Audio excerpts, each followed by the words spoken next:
Hi everyone, and welcome to this episode of Wins and Losses, where wins are celebrated and losses are lessons.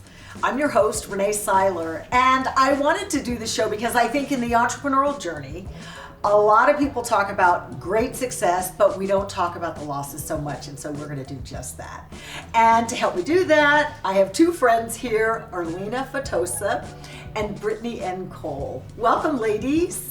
Hey, thank you for having us. Right, good to see you. So I'm going to let you guys start by talking a little bit about your businesses. So Brittany, let's start with you. Sure. So I am the CEO and founder of Career Thrivers. We are a leadership development firm, and we do two things. One, we help companies to develop great leaders, and then two, we help them to develop a thriving culture where anyone can show up and do their best work. So I spent about 12 years at Pfizer, took a leap of faith in 2019 to build this company really based around some of my own personal experiences and some coaching that I was doing on the side, and we've been growing since. What is it that you saw that you thought I can fill a need for in Career Thrivers? Yeah, so initially it was tapping into my own experience of being the only or one of a few in a corporate boardroom. So looking around and saying, okay, this organization and many others often struggle with leadership representation. Not that the organization doesn't have diverse talent, but as you move up, they have less. And so that was the first thing I noticed. So I started coaching women, started coaching a lot of Black women, and then just started to see that I'm of the belief that most of the time mid-career talent doesn't get access to coaching. Coaching is usually reserved for executive level leaders. So kind of tapping back into that, who gets access.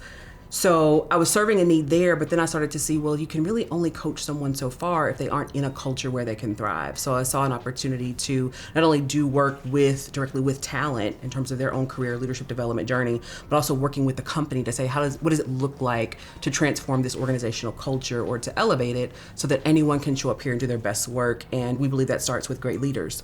So helping leaders lead everyone. Oh, wow. Mm-hmm. You know, it seems so weird to think that the mid-level talent, which could eventually be top talent, yeah, right? For sure. Would be sort of left out or forgotten about, or, I mean, doesn't that seem odd? You have all this talent right there. It does. I think it really goes back in the coaching space, especially in the traditional corporate context.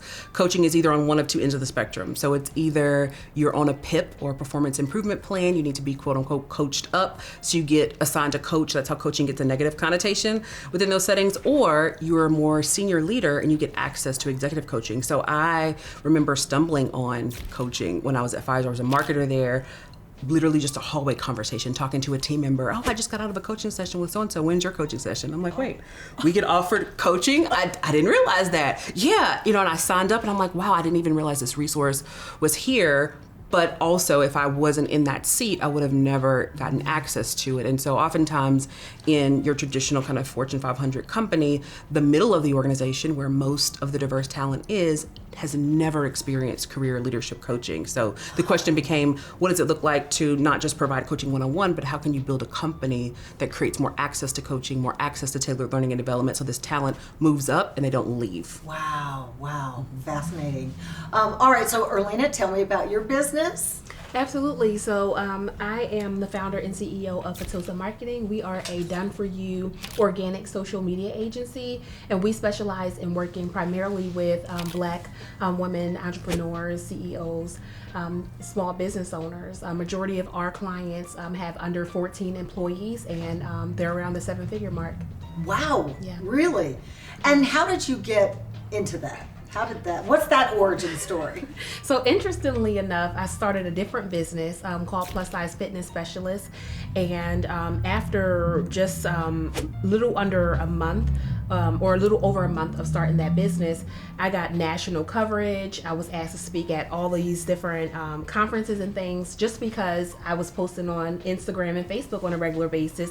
And lawyers and doctors and therapists start reaching out to me asking me, how did you market your business? How are you getting so much national publicity?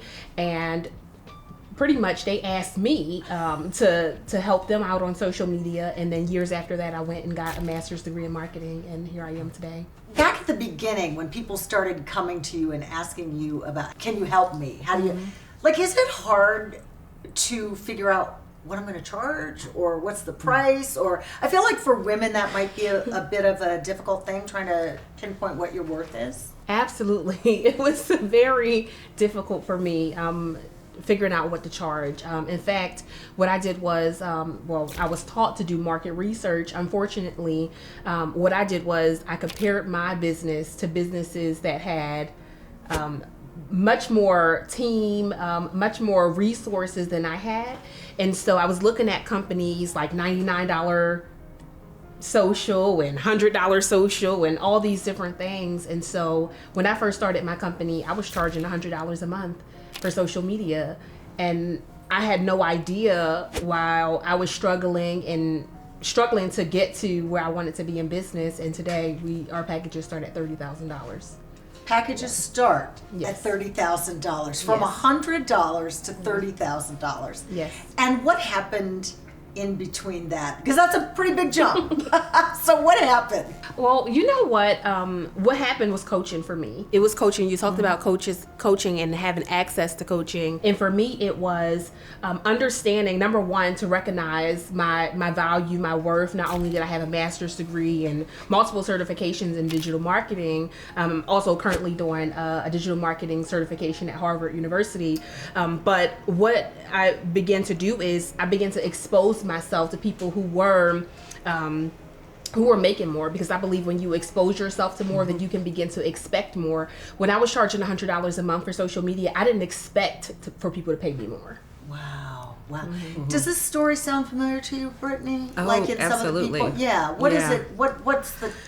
What's the commonality there? Yeah, there's a lot there. So one, and I didn't realize you started doing something else. So similarly, I started my entrepreneurial journey actually doing personal styling.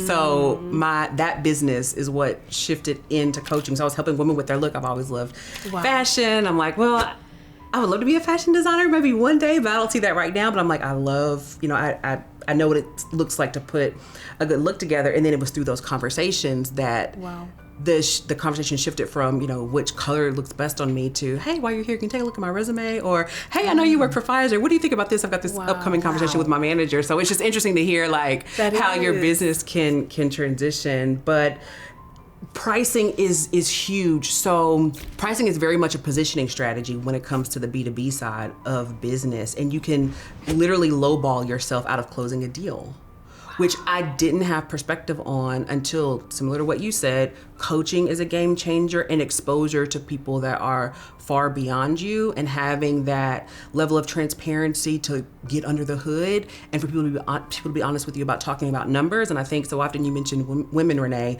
women generally speaking can sometimes shy away from having those objective conversations about the numbers, and really investing in communities and coaching and exposure to where actually this is where the conversation starts. Let's look at the numbers. What are you charging? What have you seen in the marketplace has really helped me with that. The other thing that I would say though is pulling myself out of the equation. So I think one of the major shifts between working in a B2C environment from B2B for me was that I found myself early on in my business getting very caught up in intertwining my worth with my work.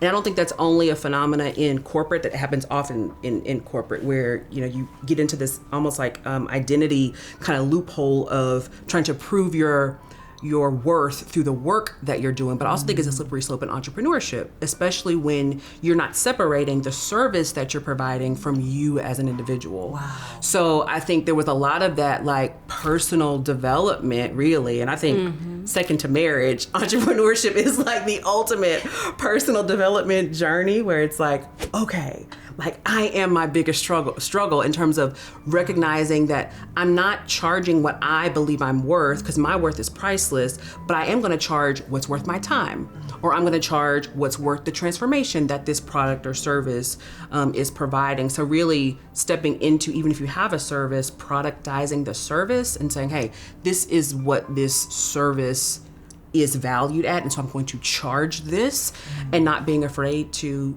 sometimes double what you initially thought. Wow.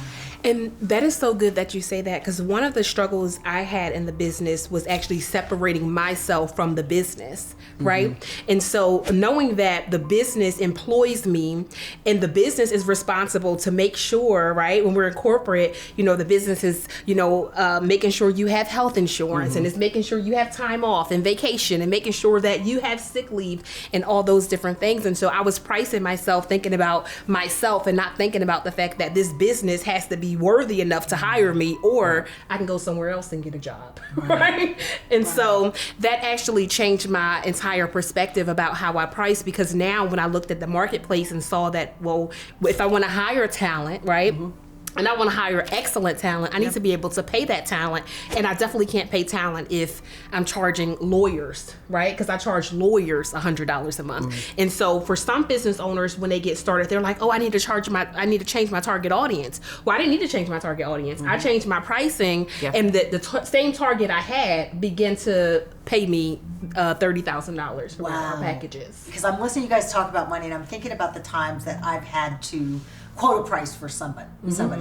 And I wonder how much fear comes into that. Like, you're so married to the outcome that you can't really put the pedal to the metal like you need to. Is that something you felt? That's a thing. And absolutely, I did feel it. I felt it shifting from, because that $100 a month was $1,200 a year.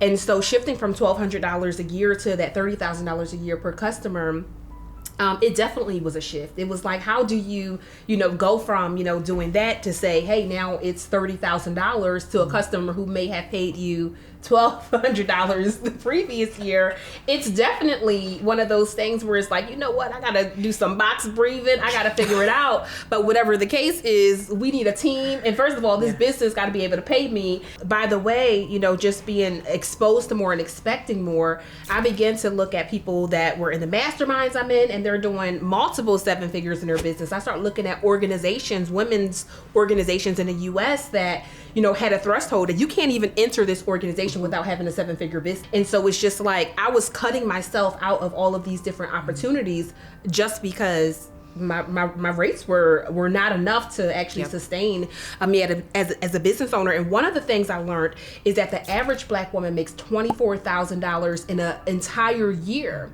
And the reason why I believe that the average Black woman makes $24,000 a year in their business is because they're just not exposed to the fact that companies are willing to pay six figures, multiple six figures, even $1 million just because you do a 10-minute video on YouTube. Wow. And getting in masterminds and getting around other business owners who are charging the prices that I now charge, it was easy for me to make that transition. Wow. You guys, we're talking about some of the wins. So what would have been some big wins for you, Brittany?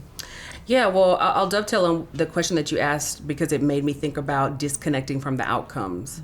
Because that's definitely been kind of a through line for me in business, particularly shifting from more of a B2C model to a B2B model.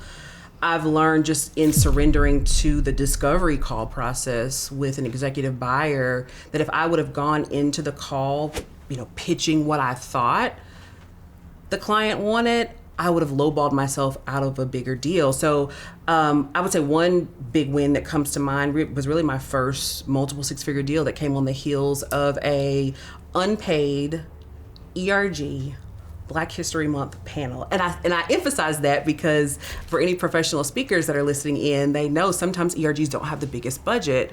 But I am a keynote speaker as well. I love speaking. And I think one of the things that's just as important as the budget that the client has is who's in the audience. And so the moment that I learned that the VP of HR was going to be in the audience, the budget really didn't matter to me because I knew they didn't have one. But I'm like, okay, I need to get in front. I was, and just to put this into context, August 19 of 2019 was my last day at Pfizer. Never forget it. I was literally in, I was in Charlotte at the Black Enterprise Entrepreneurial Conference, and I have this picture with my company laptop, like headed to box it up, like in 5:05. As soon as I'm officially done with all these calls and stuff, while I'm at this conference trying to figure out how to make this business work. So August 19, 2019 was my last day of work, and so 2020 was my first full year as a full-time entrepreneur. So I got this plan. I enrolled into this mastermind program based in Asheville, probably September of that year. And I'm like, I got this plan. We got it. And I didn't have to continue to talk numbers. I didn't have a fancy business plan, but this is what I knew. I said, okay, at the time, my base salary was $125,000 a year. And going back to your conversation around benefit and compensation, in my mind, I'm like, well, if I count my bonus, my benefits, I'm probably doing $250. So if this business can do $250 in a year, I can make this make sense, right? So I'm like, I have this year. I also like to share, I took the leap with a parachute. So when I left Pfizer, I was actually on a layoff list and I had a year of severance. So I had this cushion of salary to make it work, but that was my goal, $250. I got a year to make this happen. Okay. March 2020 comes around. Well, really before March, February, speaking engagements start getting canceled. We're not really sure what's going to take place. This before everybody knew what was happening. So that panel discussion for Black History Month was my last talk that year. After that conversation, or after that panel discussion, I send an email and had some materials there for the VP of HR. She invites me the next week before things shut down. So next week I come back, this is end of February, into the office, and I meet with her team. And we're talking about, I'm listening to their problems. I'm kind of putting together, what I think a package could be that would make sense for them. Had the proposal call with them. It was about a $45,000 package. She's feeling good about it. I'm stoked. I'm like, okay, this $250 might not be so crazy. Like, I might be able to make this happen, And so I'll never forget. Second week of March, I get the call, our budgets are cut. So I'm like, okay, what are we gonna do? I said, well, I need to stay in contact with her. So March of 2020, I started my podcast. Guess who was the second guest on the podcast after me? That VP of HR. And so I'm keeping the relationship going. Meanwhile, we stay connected. She gets on the podcast. We release the podcast. And the summer of that same year, she calls me back and she's like, I think we need what we were working on, because it was a solution for them retaining Black talent post the George Floyd murder, the racial reckoning worldwide. And that $40,000 package turned into a $210,000 first time deal. So that was my first huge win. One deal off of again, just shifting, disconnected from the outcomes of I thought this 45 one was going to go through, but it's not. How can I still make this work? Right. Stay connected to this, potential lead, and good things happen. And they're still a client of ours today. Wow. Mm-hmm. I love that. And Earleena, what about you? What's been a big win for you? Was it raising your pricing or something else? You know what? It's something else. The biggest win for me has been, I realized that the pricing issue had nothing to do with money, and it had nothing to do with me asking any price for that matter. What it had to do with was a mindset issue for me. And so for me personally, I was raised in a home where my parents were never married. And so at sometimes, in some points in my life, I lived with my dad. Sometimes I lived with my mom. And when I was living with my mom, I felt rejected by my dad, and vice versa. And so I carried this rejection into my adulthood. And so this actually came into my pricing, and it came in the way I showed up in my business and in my life. And so I was expecting to be rejected. I was expecting failure and all of these different things as a result of these relationships that I did not have with my parents that I wanted to have, because of the fact that they never were married. And the biggest transition, or the biggest thing that happened for me in my business, is I realized that this issue carried over into my self-esteem, into my confidence. And the fact that we serve 98% of our clients are Black women, and 98% of them have 4 degrees like I have. They have 4 degrees. They have multiple certifications. They are the best in the world at what they do, and they undervalue their selves, their prices. They are, not afraid to brag about the fact that they're working with the Fortune 500 companies, that they've have the multiple 6-figure wins. And so the biggest win for me is the fact that I have been able to shift my mindset to know that I'm absolutely the best in the world at what I do when it comes to organic social and getting results for our clients. But not only that, I'm able to allow these Black women to show up on social media, to also, show up and make one post and get reached out by the national NHL, to make one post and get asked to be a board member, to make one post and get reached out by a corporate organization and say, we would love to work with you in DEI. We would love to work with you in event planning. We would love to work with you with your autism company. These are the results that I have been able to get Black women who, averagely make $24,000 a year. They come to our company and they're crushing it because I have been able to up-level my confidence, my self-worth, my value, despite of what happened in my childhood, and I'm able to now do the same for other Black women. And it's like that win for me. That's the biggest win. I love that. Earleena, what does that do to you? Like when you see women who've struggled and who, even if they're not struggling, they're not at their potential or even close to it. And then they come to you and you help them just bust through. Yeah. What is that like to you? What do you get from that? It's the reason why I do what I do. It is the reason why on a hard day, on a, when a George Floyd or when, all of these different things happen, I can continue to keep going. It's when, you face a hit or you hear, different attacks that's going on. And for Black women in entrepreneurship, when we hear about funding and problems with Black women not getting funded and different things like that, it keeps me going. It keeps me going because I get to look at it or think about my clients. I get to look at the wins, and it motivates me. It inspires me to be able to make sure that when they do that statistic again, it's not going to be $24,000 a year for Black women. Right. Brittany, same for you, same question. What is it that sort of makes your soul sing when when one of your clients does something great? Yeah, so it's very similar. I think, this is a show about entrepreneurship, and I firmly believe when it comes to inclusive economic development for communities, that entrepreneurship is the bridge. I also think that you can be a very rich or wealthy employee. And that as entrepreneurs are building great businesses, they need great talent. And so I often say that I believe one of the best places to learn how to start and grow a business is working at one. So when I think about, for example, Black talent that's working in the corporate sector who may not be having a thriving experience, they're barely surviving, and being able to work with their organization to say, you're trying to figure out how to retain this talent. They want to show up every day and do their best work. How do we develop solutions through your leaders so that happens? And to then be able to hear that not only is that talent being retained, but now they're in leadership positions, and might I add leadership positions in the business, not just within the DEI office, which is great, but showing up as leaders, commercial leaders in sales and marketing and operations. I think seeing those shifts within organizations, I think it's not only an awesome feeling, but I think it is necessary for inclusive economic development. Love, love, love, love. Let's talk about the hard stuff. Some of the hard times, some of the hard issues. Earleena, what's been a big loss or challenge for you?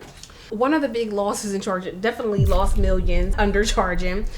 So that has been a challenge for me. Another challenge, I would say, being a Black mom, right? I have a 1-year-old child. One of the challenges of entrepreneurship and motherhood and just balancing it all, has definitely been a challenge for me. I do believe that this struggle of wanting to be excellent in everything, wanting to show up 100% as mom, and also wanting to be 100%, in the business and 100% for the team, and just being able to, and then also 100% as a wife, right? Because I have that husband who likes dinner every night, right? He don't want to miss no meals, and so and like for me, it has been like redefining what it means to be successful as a mother, redefining what does it mean to be successful as CEO, and redefining what it means to be successful as a wife. That has definitely been a challenge for me to know that I can be the CEO that's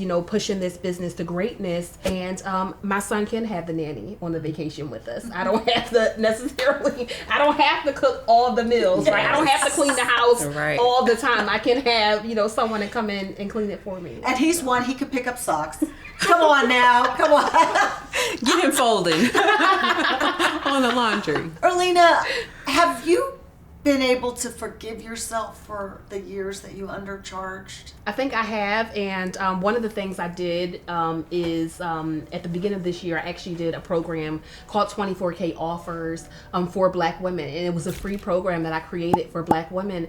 And one of the things that I did was I talked about my story, and I talked about how I went from $100 a month services to $2,500 to $3,500 a month services, and I was able to share with these Black women not only how can they break free from this $24,000 threshold, but how they can have one offer that brings in $24,000 a month for them. And it was such a powerful program. Wow. Fantastic. And knowing that you were feeding into them and helping them Yes. with real strategies that Yes. actually work. Yes. I mean, that's fantastic. So Yes. you have to feel good Yes, after that. absolutely. Brittany, what about you? What's been a difficult or a challenge for you? Okay, first one that comes to mind, and you made me think about this, thinking about serving Black women. So in the U.S., Black people are 17% of the population. And I think sometimes when you look at the entrepreneurial ecosystem, and it makes sense, right? As Black people, we're building businesses from a personal experience, and oftentimes we're building businesses for us. So for us, by us.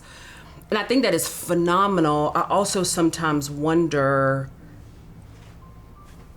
question I don't necessarily have an answer for, but I also sometimes wonder, does that keep us building smaller than what's possible? I think one of my challenges is knowing and believing that you can build, not just be an empire, or an entrepreneur, you can build an empire, you can build an enterprise. When people think about, thought leadership around leadership development or the who's who, and they drop a John C. Maxwell, they can also drop a Brittany Cole or Career Thrivers, And so thinking about building and growing at scale, and believing that that's possible.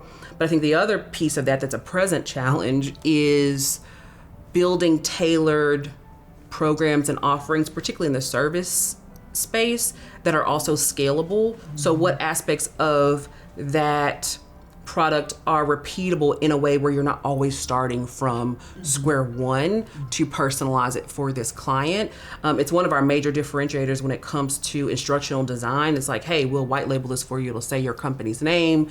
You can scale it, across your business, but then it's like back to square one for the next company sometimes. So like, what are those kind of repeatable aspects that help us to grow kind of in a more seamless way? It's like the present challenge. But again, keeping in mind that as I'm doing that, not stopping at the multiple 6 figures or 7 figures, like you can build an 8 or 9 figure company. You can build an enterprise in this space as a Black woman that serves Black, white, gold, anyone. Yeah. Have either of you ever felt like quitting? All the time. Listen, I've been on LinkedIn like, what the? Was it Monday? What's on the? A few days ago, right? What's on the list right now? You know what? Somebody. I was talking to a mindset coach because at this point we have 3 mindset coaches, and I cried. I was on a call with a mindset coach and I cried, and I said, you know what? There's no way that this business can continue to do multiple 6 figures. Because if a business is doing multiple 6 figures, you can't pay yourself multiple 6 figures. In corporate, I can make multiple 6 figures with the 4 degrees I have, the certifications I have. There's no way that you can make multiple 6 figures and pay yourself multiple. And I think for entrepreneurs that are watching this, that's the biggest thing. If you have a 6-figure goal for the year, that 6 figures ain't yours. Because Uncle Sam is snatching theirs, whether you want him to do it or not. Yeah. Right? And then you have teams and you have systems, and the prices are going up, right? It's not just, bread and milk. Yeah.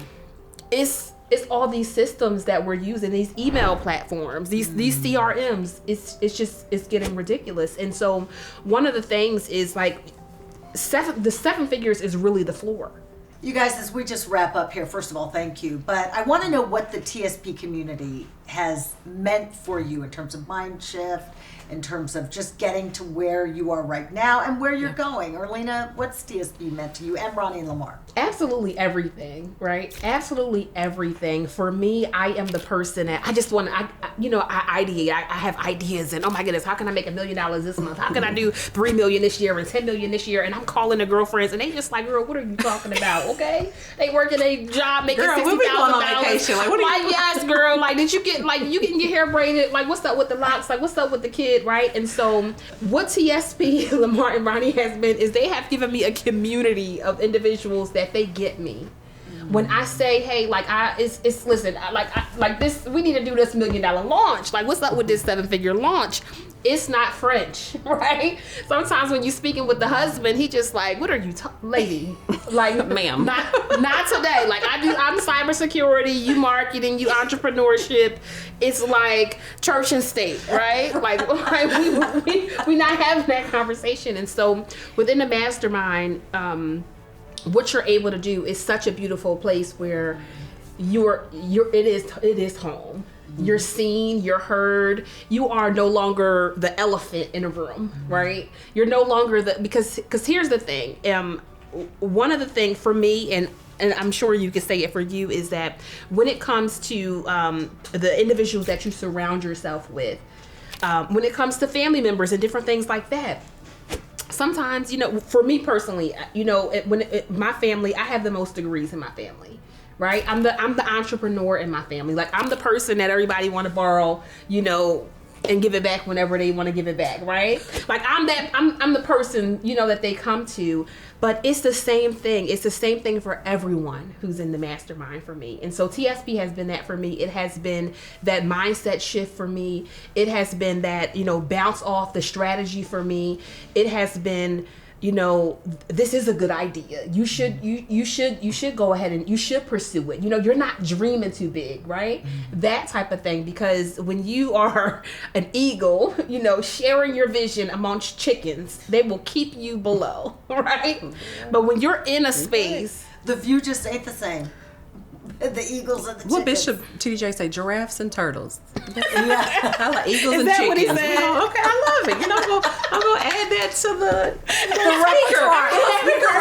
Yeah, I'm going to use that. Eagles and chickens. Okay, I like that. I like that. And for you too, Brittany, what's it meant to be a part of this community, and for Ronnie and Lamar? Yeah, so about a year ago, I was in this city at my first ever TSP event.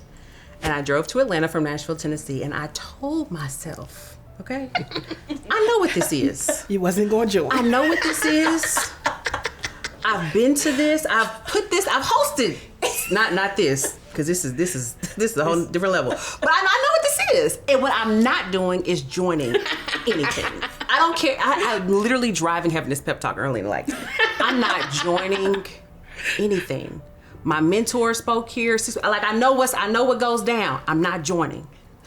So I'm sitting in the room. Lamar's on stage, and he says, all the 6-figure mastermind members stand up. All the 7-figure mastermind members stand up. All the 8-figure mastermind members stand up.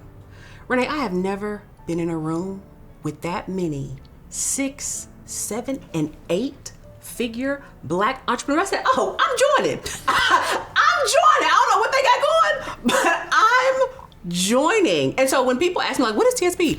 TSP is the largest accelerator for 6, 7, and 8 Black entrepreneurs in the world. You won't find another community like it. Absolutely. And what I love most about it, everything that Earleena said, but I believe, and I'll pull a page from John T. Maxwell, right? As the leaders go, the organization goes. So one of the things that I experienced that same conference, just the culture that is so hard to wrap language around, of people that are welcoming, approachable, kind, intentional, and all of that flows, I believe, from great leadership. And everything that I've experienced in every moment with Lamar and Ronnie speaks to excellence, intentionality, purpose. I mean, the same way we're sitting here thinking, like, yeah, I've been on LinkedIn looking at roles and could make X, Y. Like, I'm sure they could as well, right? This is a decision to not only cultivate this community, but to be aligned with a mission-driven goal of seeing exponentially more 6, 7, and 8 Black founded companies that are around long after, whenever they decide to do whatever else they choose to do. And so I think just being connected to that kind of leadership for me has spoken volumes. It's like, I want to be around that. I want to stay around that. I want to know how to build that, because you can replicate community, but you can't really replicate culture. You know, and I think the culture that TSP exudes is exceptionally one of a kind, and it's one that should be studied. I mean, I can't wait for the Harvard Business Review to come out on like the case study on what Lamar and Ronnie have built, because it is truly one of a kind. TSP attracts the best. Yeah. If you're the best at what you do, I mean, from doctors, burn surgeons, and lawyers, and I mean, people engineers, who are I mean, all kinds of companies. The best at what they do, software developers, and so they are normalizing wealth for Black entrepreneurs inside of TSP, and you can't see it anywhere else. Yeah, because it's nowhere else. That's so well said. You guys, thank you for your enthusiasm. This was and your so fun. Candor. Yes, Yeah, I it was. loved our conversation and the nuggets that came from it. And just wishing the two of you good health and wealth and all of the things Yes, as I we received go that. forward. Thank you so much. Thanks for having And thank us. you for tuning in to this edition of Wins and Losses. We'll see you next time.